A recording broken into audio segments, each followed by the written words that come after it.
سلیم اما بعد فاعوذ باللہ من الشیطان الرجیم بسم اللہ الرحمن الرحیم یا ایہا الذین آمنوا قوا انفسکم واہلیکم نارا وقودها الناس والحجارہ اعدت للکافرین صدق اللہ العظیم۔ خشک شاخوں کو وہ تازہ گلاب دیتے ہیں، عہد پیری کو وہ پھر سے شباب دیتے ہیں۔ پڑھ لے درود غفلت نہ کر خدا کی قسم، تیرے سلام کا وہ اب بھی جواب دیتے ہیں۔ محبت سے پڑھیے الصلاۃ والسلام علیک یا سیدی یا رسول اللہ وعلی آلک واصحابک یا سیدی یا حبیب اللہ۔ الصلاۃ والسلام علیک یا سیدی یا نبی اللہ وعلی آلک واصحابک یا سیدی یا نور اللہ۔ اللہ رب العزت کی حمد و ثنا، حضور امام الانبیاء سلطان الانبیاء فخر الانبیاء صلی اللہ علیہ وسلم کی عظیم بارگاہ میں ہدیہ درود و سلام عرض کرنے کے بعد، واجب الاحترام ذوی الاحتشام انتہائی عزتوں کے لائق عزیزوں، دوستوں، بزرگوں، بھائیوں، السلام علیکم ورحمۃ اللہ وبرکاتہ۔ اللہ رب العزت کا کروڑوں بار شکر ادا کرتے ہیں، اللہ سونے نے مجھے، آپ کو، ہم سب کو جمعۃ المبارک کی بابرکت ساعتوں میں اپنی بارگاہ کی حاضری کی توفیق عطا فرمائی۔ دعا کرتے ہیں رب ذوالجلال ہماری حاضری قبول فرمائے اور ہم سب کے لیے نجات کا ذریعہ بنائے۔ پچھلے جمعے موضوع چھیڑا تھا تربیت اولاد کا، اس کے بارے میں قرآن مجید کی چند آیات اور احادیث رسول آپ کو سنائی۔ وعدہ کیا تھا کہ اسی موضوع کو آگے بڑھائیں گے۔ مزید چند ایک احادیث اپنے پیارے آقا علیہ السلام کی عرض کرنا چاہتا ہوں۔ اللہ رب العزت نے اپنے پیارے کلام قرآن مجید میں ارشاد فرمایا، یا ایھا الذین آمنوا قوا انفسکم، اے ایمان والو اپنے آپ کو بچاؤ، واہلیکم، اور اپنے گھر والوں کو بھی بچاؤ۔ کس سے؟ نارا، جہنم کی آگ سے۔ کیسی ہے؟ وقودها الناس والحجارہ، اللہ فرماتا ہے دنیا کی آگ وہ ہے جس کا ایندھن گیس ہے، کوئی آگ وہ ہے جس کو لکڑیوں سے جلایا جاتا ہے، کسی آگ کو مٹی کے تیز سے چلایا جاتا ہے۔ رب فرماتا جہنم کی آگ وہ ہے جو چلتی ہے اور جس کے شعلے بلند ہوتے ہیں تو اس کا ایندھن لوگ اور پتھر ہیں، پتھروں سے جہنم کی آگ بھڑکائی جاتی ہے۔ مفسرین اکرام فرماتے ہیں کہ جس طرح بندے کا اپنے آپ کو جہنم سے بچانا ضروری ہے، اسی طرح رب کا حکم ہے کہ اپنی اولاد کو، بیوی کو، اہل و عیال کو بھی جہنم سے بچایا جائے۔ نبی کریم علیہ السلام نے جب یہ اپنے صحابہ کو تربیت فرمائی، درس قرآن دیا، تو حضور کے صحابہ نے عرض کیا، حضور خود تو بچنا سمجھ آتا ہے تو اولاد کو کیسے بچائیں؟ رسول کریم علیہ السلام نے فرمایا جس چیز کے کرنے کا اللہ اور اس کے رسول حکم دیتے ہیں، اپنی اولاد کو وہ کرنے کا حکم دو، اور جس کام سے اللہ اور اس کے رسول نے منع کیا ہے، ہر اس کام سے اپنی اولاد کو بچا لو۔ رسول خدا فرماتے ہیں خود بھی بچ جاؤ، اس کا نتیجہ کیا نکلے گا؟ آقا فرماتے ہیں اللہ تمہیں جہنم کی آگ سے بچائے گا، تمہاری نسلوں کو بھی بچا لے گا۔ اس کا نتیجہ اتنا بڑا ہے۔ حضور نے ایک جملے میں پوری زندگی کا خلاصہ سمیٹ کے رکھ دیا، فرمایا جو کرنے کا اللہ اور اس کے رسول حکم دیتے ہیں وہ کرنا شروع کر دو۔ اپنی اولاد کو سمجھانا شروع کر دو کہ بیٹے اگر تیرا باپ تیری ماں کرتی تو تو نے بھی کرنا ہے، اور جس کام سے اللہ اور اس کے رسول منع کرتے ہیں اس کام سے خود بھی رک جاؤ، اولاد کو بھی روک دو۔ رسول کریم فرماتے ہیں تمہاری اولاد کی خود بخود تربیت اچھی ہوتی چلی جائے گی۔ اللہ رب العزت کے پیارے محبوب علیہ السلام نے کس طریقے سے اولاد کی تربیت خود سکھائی۔ مجمع الزوائد حدیث کی کتاب ہے، نبی کریم علیہ السلام کی بارگاہ میں ایک شخص آیا، حضرت ابو ہریرہ رضی اللہ تعالیٰ عنہ اس حدیث کے راوی ہیں۔ جا رجل معہ غلام، سرکار کی بارگاہ میں ایک بندہ آیا، اس کے ساتھ اس کا بچہ بھی تھا۔ رسول کریم علیہ السلام نے اس بچے کو اپنے قریب بلایا، فرمایا من ھذا، اے میرے بیٹے بتا یہ جو تیرے ساتھ ہے یہ کون ہے؟ بچہ کہنے لگا ھذا ابی یا رسول اللہ، حضور یہ میرے والد ہیں۔ اب نبی کریم علیہ السلام نے تربیت کا باب کھولا، سرکار فرمانے لگے فلا تمشی امامہ، اگر یہ تیرا باپ ہے نا تو پھر اپنے نبی کا انداز تربیت اور جملوں کو دل پہ لکھ لے۔ تیرے نبی کا حکم یہ ہے کہ جس نبی کا تو کلمہ پڑھتا ہے وہ نبی تربیت یہ کرتے ہیں، اگر زندگی میں کوئی لمحہ ایسا آ جائے کہ تو اور تیرا باپ دونوں اکٹھے چل رہے ہوں، آقا فرماتے ہیں باپ کے آگے آگے نہ چلنا، فلا تمشی امامہ، باپ کے آگے نہ چلنا، باپ کو آگے رکھنا، خود باپ کے پیچھے پیچھے چلنا۔ اللہ جتنا مرضی عہدہ، سٹیٹس، رتبہ، مقام عطا فرما دے، لیکن باپ کی ہمیشہ عزت کرنی۔ رسول کریم نے دوسرے نمبر پہ فرمایا وَلَا تَسْتَتِبَّ لَهُ، کبھی ایسا نہ ہو کہ تیری وجہ سے تیرے باپ کو لوگ گالی دیں۔ اب محدثین فرماتے ہیں اس سے دو مرادیں، ایک یہ ہے کہ اپنے باپ کو کبھی گالی نہ دینا، اور دوسرا اس کا مفہوم یہ ہے کہ کبھی اپنی باپ کو گالی نہ دلوانا۔ کیسے؟ اگر بیٹا کسی کے باپ کو برا کہے گا تو وہ بھی اسی بچے کے باپ کو برا کہے گا، تو یہ نہ اس کے باپ کو گالی دیتا نہ وہ اس کے باپ کو گالی دیتا۔ حضور نے فرمایا کہ نہ کبھی خود گالی دینا اور نہ کبھی کسی کے باپ کو برا کہنا جس کے نتیجے میں لوگ تیرے باپ کو برا کہیں۔ وَلَا تَجْلِسْ قَبْلَهُ، اگر تو اور تیرا باپ دونوں اکٹھے ہوں، بیٹھنے کا وقت آ جائے، جب تک تیرا باپ بیٹھ نہ جائے اس وقت تک بیٹھنا نہیں ہے۔ یہ انداز تربیت کتنا حسین ہے، باپ کے آگے نہیں چلنا، باپ کو گالی نہیں دلوانی، اور جب تک باپ بیٹھ نہ جائے اس وقت تک بیٹھنا نہیں ہے۔ وَلَا تَدْعُوهُ بِاسْمِهِ، زندگی میں کبھی باپ کا نام لے کر پکارنا نہیں ہے۔ رسول کریم علیہ السلام کے غلام ہو، جس نبی کے ہم حبدار ہیں، اس نبی نے ایک پورا نصاب دیا ہے۔ مشکات المصابیح کی حدیث پڑھتے ہیں، اور میں بھی اپنے گریبان میں جان کے سوچوں، آپ بھی سوچئے کہ ہم نے اپنی اولاد کو اپنے نبی کے حکم کے مطابق تربیت کی ہے۔ رسول کریم صلی اللہ علیہ وسلم ارشاد فرماتے ہیں مروا اولادکم بالصلاۃ وہم ابناء 7 سنین، فرمایا جب تمہارے بچے 7 سال کے ہو جائیں تو اپنے بچوں کو نماز پڑھنے کا حکم دو۔ اب حدیث کے اگلے لفظوں کو بڑی توجہ سے سنیے گا، دل میں جگہ دیجئے گا۔ جو باپ ہیں ان کو چاہیے کہ خود بھی عمل کریں، بچوں کی ماں کو جا کے بھی یہ حدیث سنائیں۔ وَاضْرِبُوهُمْ عَلَيْهَا وَهُمْ أَبْنَاءُ 10 سنین، رسول کریم فرماتے ہیں 7 سال کی عمر میں نماز پڑھانا شروع کر دو، تربیت دینی شروع کر دو۔ 10 سال کا بچہ ہو گیا، بیٹی ہو یا بیٹا، اب بھی نماز نہیں پڑھتے، حضور فرماتے وَاضْرِبُوهُمْ عَلَيْهَا، اب ان کو مار کے نماز پڑھاؤ۔ کتنی عمر ہے؟ 10 سال۔ آج بچہ 18 سال کا ہو گیا، ماں اور باپ کبھی اس وجہ سے ناراض نہیں ہوئے کہ بیٹے اگر تو نماز نہیں پڑھے گا تو تیری ماں تیرے ساتھ بولے گی نہیں۔ باپ کا بیٹا کام نہ کرے، باپ کو پتہ ہے کہ میں نے ناراض ہونا ہے، اگر بیٹا نماز نہیں پڑھتا تو باپ کے بھی کانوں تک جوں نہیں رینگتی۔ عزیزان گرامی، یہ جملے کون بیان فرما رہے ہیں؟ جن کا تعارف خدا کا قرآن کرواتا ہے رحمت للعالمین، جو سارے جہانوں کے لیے رحمت بن کے آئے ہیں۔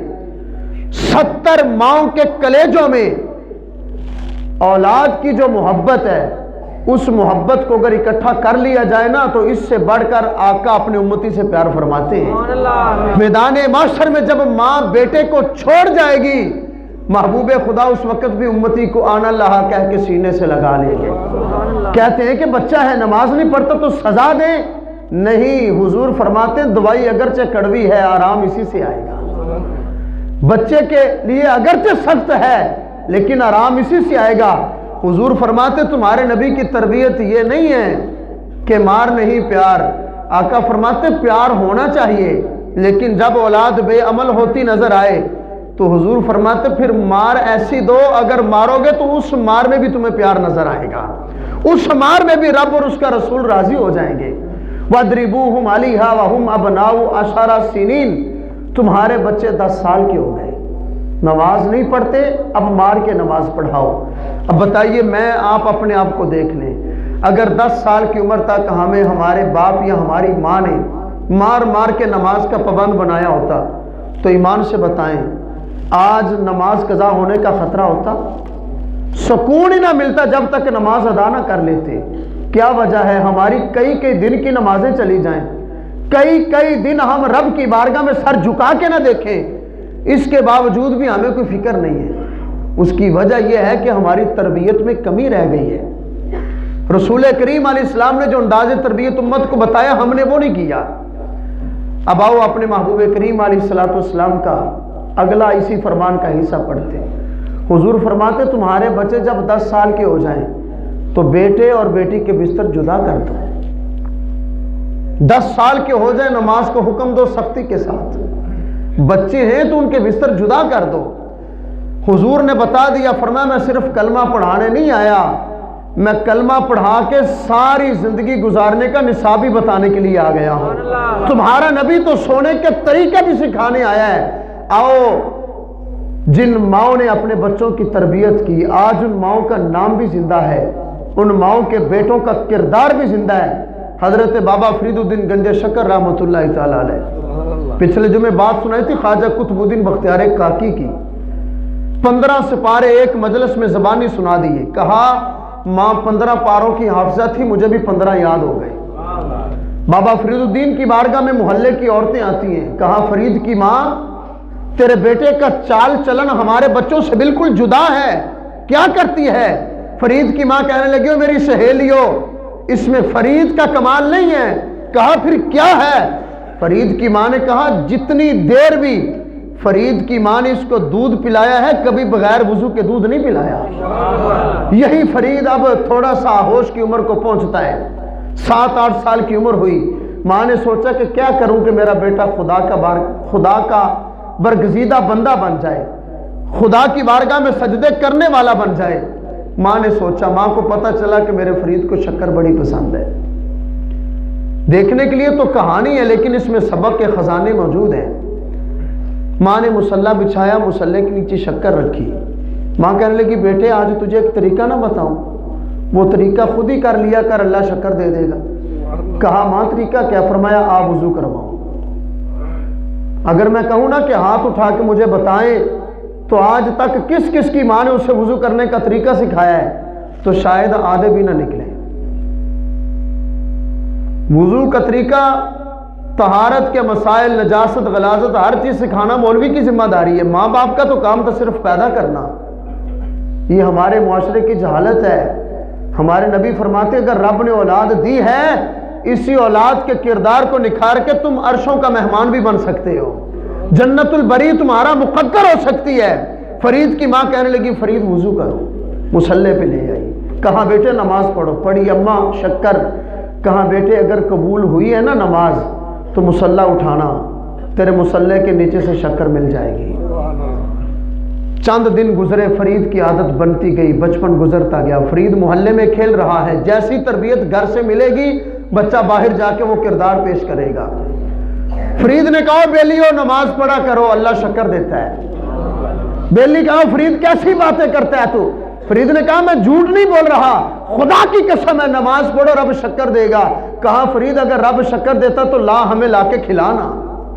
ہر روز کا منظر یہ تھا، ماں شکر بھی رکھتی، مصلی بھی بچھاتی، فرید کو وضو بھی کرواتی، فرید کی عادت بن گئی۔ آج فرید نے خود وضو کیا، مصلی بچھا کے رب کی بارگاہ میں ہاتھ باندھ لیے، سجدے میں سر کو جھکا لیا۔ فرید کی ماں نے دیکھا مصلی بچھا کے، ماں بھی سجدے میں آ گئی۔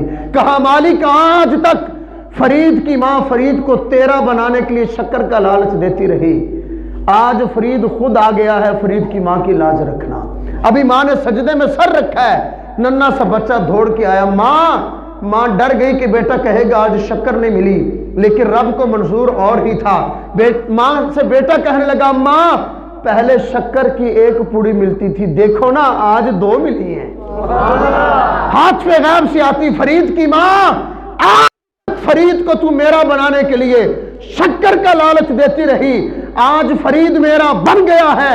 1 شکر کی پوڑی فرید کے لیے ہے، دوسری اس کی ماں کے لیے ہے۔ جب کردار ایسا ہو تو مالک پھر رحمتیں عطا فرما دیتا ہے۔ نبی کریم علیہ السلام کے غلاموں، ہمیں آج ضرورت ہے اپنی نسلوں کا کردار سنوارنے کی، اپنی نسلوں کی تربیت کرنے کی۔ اگر میں ہاتھ کھڑا کرواؤں کہ کون ہے جو ہر روز کہتا ہے اپنے بچوں کو کہ بیٹا اس وقت تک سکول نہیں جانے دینا جب تک قرآن کی ایک رکوع یا تھوڑی سی تلاوت نہیں کر لو گے، تو بڑے لوگوں کے ہاتھ نیچے ہیں۔ ماں کو فکر ہے ہوم ورک کیا کہ نہیں کیا، بیٹا ٹیوشن گیا کہ نہیں گیا، ماں کو فکر ہے کہ بیٹا سکول گیا کہ نہیں، کیوں؟ فیس دیتے ہیں، ٹیوشن کی فیس ہے، سکول کی فیس ہے، اور یہاں پہ ڈر ہے ماں باپ کو ہر وقت کہ ہمارا بچہ کہیں فیل نہ ہو جائے، زمانے میں ہمارے بچے کی بدنامی نہ ہو جائے، لوگ کیا کہیں گے، ان کا بچہ اتنا نالائق اور کمزور ہے، سر دھڑ کی کوشش لگاتے ہیں ماں اور باپ بیٹا سکول میں کامیاب ہو۔ یار کتنی دیر، 10 12 14 سال کے امتحان کے لیے ساری زندگی لگا دی بچے کی، لیکن اس امتحان کو مد نظر رکھیں۔ رسول کریم جس امتحان کے بارے میں فرماتے ہیں اول یوم القیامہ من یحاسب بہ العبد الصلاۃ، فرمایا قیامت کے دن سب سے پہلے جس چیز کا حساب ہوگا وہ نماز ہے۔ کون ہے ایسا باپ اور کون ہے ایسی ماں جو بچے کو اس لیے روٹی نہ دے کہ بیٹے آج تو نے نماز نہیں پڑھی میں نے روٹی نہیں دینی۔ باپ ڈانٹتا ہے اپنے کام کی وجہ سے، خدا کی قسم میں تو بچوں کو پڑھاتا ہوں، پڑھنے پڑھانے کا کام ہے، چھوٹے سے لے کے بڑے تک بچے پڑھتے ہیں، ماں اور باپ کا دین کی طرف دھیان ہی نہیں ہے، توجہ ہی نہیں ہے، فکر ہی نہیں ہے۔ اور بڑے بڑے خوش نصیب والدین ایسے بھی ہیں جو سختی کرتے ہیں کہ ہمارا بچہ دین پڑھ جائے، لیکن میں تو اس نتیجے پہ پہنچوں کہ بچوں کی غلطی نہیں ہے، بچوں کا قصور نہیں ہے، اور نہ ہی بچوں کو غلط کہوں گا۔ قصور ہے تو ان بچوں کی ماں باپ کی تربیت کا ہے۔ ایک بچے وہ تھے اٹھتے تھے تو رب کی بارگاہ میں سجدے میں سر بھی جھکاتے تھے، قرآن کھول کے تلاوت بھی کیا کرتے تھے، کئی مہینے گزر گئے ہمارے بچے قرآن کو ہاتھ نہیں لگاتے، ہمیں پرواہ نہیں ہے۔ نبی کریم علیہ السلام کا فرمان سنیے نا، مشکات المصابیح کی حدیث ہے، جامع الاحادیث میں اس حدیث کا تذکرہ ہے۔ رسول کریم ارشاد فرماتے ہیں، فرمایا علموا اولادکم القرآن، حضور فرماتے ہیں اپنی اولاد کو قرآن پڑھنا سکھاؤ۔ اگر باپ خود نہیں پڑھتا تو اولاد کو کیا سکھائے گا؟ اگر باپ صبح اٹھ کے خود قرآن نہیں پڑھتا تو بیٹے کو کس منہ سے کہے گا پتر قرآن پڑھ؟ آج ضرورت ہے عمل کرنے کی، کردار کو سنوارنے کی۔ آقا فرماتے ہیں اپنی اولاد کو قرآن پڑھنا سکھاؤ۔ دوسرے نمبر پہ حضور نے فرمایا وحب نبی جی ہی، اپنی اولاد کو جس نبی کا کلمہ پڑھتے اس نبی کی محبت سکھاؤ۔ کیا کردار پیش کیا ہم نے اولاد کے بارے میں، اور پھر جب اولاد کی تربیت کریں اچھے طریقے سے تو مالک کتنی مدد فرماتا ہے۔ ایک بات سنا کے حضور کی حدیث پڑھنے لگا ہوں، حضرت خواجہ قطب الدین بختیار کاکی، اب اس نام پہ اگر غور کریں نا تو کاکی ہندی زبان کا لفظ ہے، انڈیا میں تھے آپ بزرگ، بابا فرید الدین گنج شکر کے پیر ہیں۔ کاکی ہندی زبان میں روٹی کو کاک کہتے ہیں، اور کاکی کا معنی ہے روٹی والا، قطب الدین روٹی والا۔ اس کا پس منظر پڑھیں گے تو دلوں کا جو ایک گلشن ہے وہ کھل اٹھے گا۔ قطب الدین بختیار کاکی تھوڑا سا بڑے ہونے لگے، ماں اور باپ نے بیٹھ کے فیصلہ کیا کہ ہم کون سا طریقہ ایسا کریں کہ ہمارا بچہ خدا کا فرما بردار بن جائے، ہمارے بیٹے کے دل میں خدا کی محبت آ جائے۔ اب اس بات کو دل میں سما لینے کی کوشش کیجئے گا۔ ماں نے ایک فیصلہ کیا، قطب الدین مدرسے جاتا ہے، ماں نے روٹی بنائی، روٹی بنا کے چھپا کے رکھ دی۔ قطب الدین مدرسے سے آیا، اماں بھوک لگی ہے، کہا بیٹے نماز پڑھو، اگر قبول ہوگی تو اللہ روٹی دے دے گا۔ قطب الدین کاکی روٹی والے مدرسے سے آئے، وضو کروایا، مصلی پہ کھڑا کیا، نماز پڑھی، اماں روٹی، کہا بیٹے گھر میں تلاش کرو نا، اگر نماز قبول ہوئی تو مل جائے گی۔ بیٹے نے تلاش کرنا، روٹی مل جانی، ہر روز ماں نے اسی جگہ پہ چھپا کے رکھ دینی۔ بیٹے کو پتہ نہیں، قطب الدین کے دل میں یہ یقین پکا ہو گیا، جو نماز پڑھتا ہے اللہ اس کو روٹی دیتا ہے، جو نماز پڑھتا ہے اللہ اس کو۔ 14 سال کے بچے کو بٹھا کے پوچھ لو کہ بیٹے یہ کپڑے اور روٹی کون دیتا ہے، کہے گا میرے پاپا دیتے ہیں، اور کون دیتا ہے؟ ہم نے بچوں کو سکھایا ہی نہیں ہے روٹی کون دیتا ہے۔ ماں بھی یہی کہتی بیٹا تیرے باپ کی ساری محنت ہے، اس میں کوئی شک نہیں، کردار باپ کا ہی ہے، لیکن باپ کو چاہیے کہ اپنے بیٹے کو خدا کی بارگاہ میں لے آئے، اپنے بیٹے کے دل میں رب کی محبت ڈال دے۔ قطب الدین آتے ہیں، روٹی کھاتے ہیں، سو جاتے ہیں، یقین پکا ہو گیا جو نماز پڑھتا اللہ اس کو آج ماں کہیں سفر پہ تھی، فوتگی پہ گئی، قطب الدین کے مدرسے سے آنے کا ٹائم ہو گیا، ماں نے رستے میں ہاتھ اٹھا لیے، کہا مالک آج قطب الدین کی ماں کی لاج رکھنا۔ قطب الدین کی ماں نے دعا کی، وقت گزرا، ماں دوڑ کے گھر پہنچی تو قطب الدین سویا ہوا ہے۔ ماں کے دل کو تسلی ملی، ماں نے جلدی سے روٹی بنائی، چھپائی، قطب الدین کو اٹھایا، کہا بیٹے اٹھو نا، روٹی نہیں کھانی۔ اب ان جملوں پہ اگر سمجھ آئے تو داد بنتی ہے، کہا بیٹے اٹھو نا، روٹی نہیں کھانی۔ کہا اماں روٹی تو میں نے کھا لی ہے۔ کہا بیٹے وہ کیسے؟ اماں مدرسے سے آیا ہوں، وضو کیا ہے، نماز پڑھی ہے، روٹی تلاش کی ہے، کھا لی ہے، پھر سو گیا ہوں۔ اب قطب الدین کا جملہ سن لے۔ قطب الدین کہنے لگے اماں ایک بات ہے، روٹی روزانہ کھاتا ہوں، لیکن جو روٹی کھانے کا مزہ آج آیا ہے زندگی میں کبھی آیا ہی نہیں ہے۔ یار اپنی اولاد کے کردار پہ محنت کر کے تو دیکھیں۔ اللہ فرماتا بندے محنت تو کرے گا، رنگ میں لگا دوں گا۔ نبی کریم علیہ السلام کے غلاموں، آج ضرورت ہے اپنی اولاد کی تربیت کرنے کی۔ یہ جملے زمانے کی حقیقت بیان کر رہا ہوں اور دل کا درد بتا رہا ہوں آپ لوگوں کو۔ بچے کئی دن سکول مدرسے نہ جائیں، سپارہ پڑھنا نہ جائیں، ماں باپ کو فکر نہیں ہے۔ ایک دن بچے ٹیوشن یا سکول نہ جائیں، ماں باپ کو پریشانی لاحق ہو جاتی، کیا بنے گا ہمارے بچے کا۔ بچے ایک ہفتہ نماز نہ پڑھے، ماں باپ کو پرواہ نہیں ہے۔ اب یہاں پہ ایک جملہ بڑی محبت والا سنیے گا، کسی دانا نے یہ جملہ بتایا، کہا ہر ایک کو فکر ہے میرے مرنے کے بعد میری اولاد کا کیا ہوگا۔ فکر ہے کہ نہیں ہے؟ باپ ساری زندگی اولاد کے لیے تو دھکے کھاتا ہے، محنت کرتا ہے، راتوں کو اپنی نیند قربان کرتا ہے، کس کے لیے؟ اولاد کے لیے۔ ہر کسی کو فکر ہے میرے مرنے کے بعد میری اولاد کا کیا ہوگا۔ فرمایا فکر یہ ہونی چاہیے اولاد کے مرنے کے بعد اولاد کا کیا ہوگا، اولاد کے مرنے کے بعد اولاد کا کیا بنے گا۔ اگر ماں اور باپ نے تربیت اچھے طریقے سے کی ہو نا تو یہ ماں اور باپ دنیا سے جا رہے ہوں گے، فرشتے سلام پیش کر کے کہیں گے مبارک ہو، اچھا سپوت چھوڑ کے جا رہا ہے۔ نبی کریم علیہ السلام فرماتے ہیں جو بندہ، جو ماں یا باپ اپنے بچے کی تربیت کرے ملے گا کیا۔ آخری حدیث آج کی گفتگو کی، اللہ رب العزت کے محبوب علیہ السلام فرماتے ہیں آن اللہ والدن اعان علی برہ، حضور فرماتے ہیں جو باپ یا جو ماں اپنے بیٹے کی نیکی میں مدد کرتے ہیں، آقا فرماتے ہیں اللہ تعالیٰ اس ماں باپ کی مدد فرمانا شروع ہو جاتا ہے۔ تو ہم نہیں چاہتے کہ اللہ ہماری مدد کرے، اولاد کی تربیت کریں گے، نیکی سکھائیں گے، اس میں صرف فائدہ اولاد کا نہیں ہے، جتنا فائدہ اولاد کا ہے اس سے بڑھ کر فائدہ اللہ ماں باپ کو عطا فرمائے گا۔ حضور فرماتے وہ والد جو اپنی اولاد کی اچھی تربیت کرے، جو اپنی اولاد کو نیکی سکھائے، جو اپنی اولاد کو فرما برداری سکھائے، آقا فرماتے میں نبی دعا کر رہا ہوں قیامت تک اللہ اس باپ کی مدد کرتا رہے گا۔ دعا کرتے ہیں رب ذوالجلال ہمیں جو چند جملے سنے عمل کی توفیق عطا فرمائے۔ اگلے جمعہ المبارک کو انشاءاللہ طلاق کے مسائل پہ گفتگو ہوگی، کوشش فرمائیے گا بر وقت تشریف لائیں، بہت ہی اہم ترین مسائل آپ سنیں گے۔ مالک ہمیں دین سیکھنے سمجھنے کی سعادت عطا فرمائے۔